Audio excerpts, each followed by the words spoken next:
Hi, I'm Jeff Tucker, Principal Economist at Windermere Real Estate, and this is a local look at the April 2025 data from the Northwest MLS.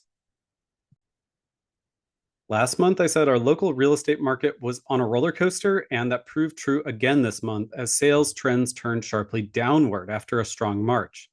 Pending sales fell below last month's and last year's levels as many buyers pressed pause on their home purchase decisions in the face of rising economic uncertainty and stock market volatility.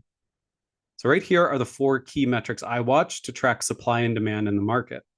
Closed and pending sales, which tell us a lot about demand, and listings, new and active, which tell us a lot about supply. Across the Northwest MLS, closed sales of single-family homes grew just 1% in April from their year-ago levels, after growing 5% in March. Pending sales, which are more of a real-time demand indicator, dropped 4% from last year, a disappointing reversal after climbing 7% in March. On the supply side, about 11% more new listings hit the market this April, and the tally of active listings ended the month 42% higher than in April 2024. So buyers are still seeing a lot more options than they had last spring. Finally, the median price for those closed single-family home sales was exactly the same this April as last year, $680,000. The extra inventory and cautious buyers seem to have brought price growth to a halt for now.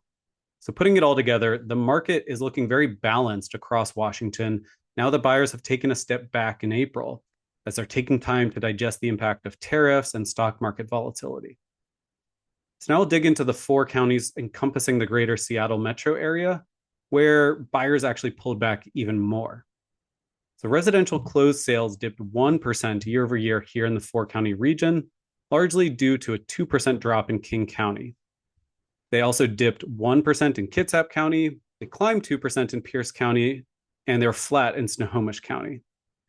This is especially surprising because there was healthy pending sales growth around the region in March, suggesting either more cancellations or that this drop-off happened mostly in the latter half of the month of April. Now, the median sale price actually kept marching higher in King and Kitsap counties by 5 to 6%, while prices were flat year over year in Pierce and Snohomish counties.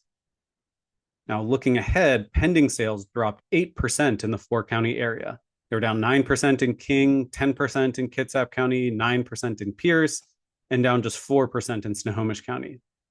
That's a sharp reversal from March's pending sales gains, and it's a leading indicator we'll probably see closed sales slide in May unless things turn around quickly. On the supply side, the four-county greater Seattle area had just over 6,000 active listings at the end of April, up about half from the same time last year. And just like in March, the inventory growth is especially dramatic in King and Snohomish counties, where listings are up 50% and 79% respectively. So all in all, these indicators from April show that the forward momentum in sales we saw in March has fizzled out for now, at least, because buyers have been hit by economic uncertainty and stock market volatility that's caused some of them to pause their home buying search. Looking ahead, we did see stock markets actually end April basically where they started the month after a wild ride down and back up. So that's some cause for optimism that maybe April's negative shocks will start to fade in the rearview mirror. What comes next, I think, does depend on whether the economic outlook and stock market movements stabilize and firm up. All right, that is all I've got for this local look for the April 2025 data. Thank you so much for watching.